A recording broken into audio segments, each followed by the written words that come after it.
हमारा जोर अगर किसी पर चलता है तो वो सिर्फ माँ होती है। हम बाहरी दुनिया से हार कर, लोगों की बातों से स्मी होकर, अपनी नाकामियों और जिल्लत का बोझ उठाए घर आते हैं और सारा गुस्सा उसी हस्ती पर निकाल देते हैं जो सबसे ज्यादा हमसे मोहब्बत करती है।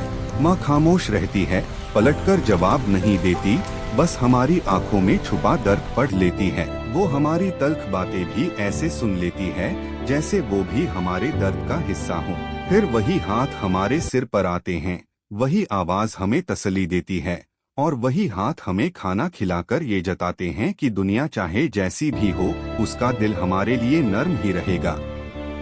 हम अक्सर कह देते हैं कि माँ को दुनियादारी क्या पता, मगर सच ये है कि दुनिया को सबसे ज्यादा वही समझती है।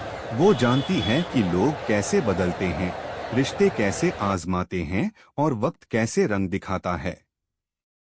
इसीलिए वो हमारी सख्तियों को जाती नहीं लेती, बल्कि हमारे अंदर के टूटे हुए बच्चे को देखती है।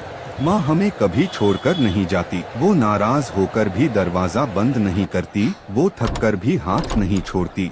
वो हमें अपनी दुआओं में समेट लेती है, अपनी आगोश में छुपा लेती है, क्योंकि उसे मालूम है कि अगर उसका साया सर से उठ गया तो दुनिया की धूप हमें जला देगी। सच तो ये है कि इस दुनिया में अगर कोई बेगर्ज, बेलोच और सच्चा मुखलिस है तो वो सिर्फ माँ है। बाकी सब साथ छोड़ सकते हैं, मगर माँ नहीं।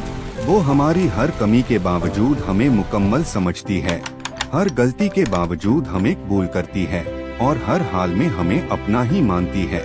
यही माँ की मोहब्बत है, खामोश, गहरी और हमेशा कायम रहने वाली।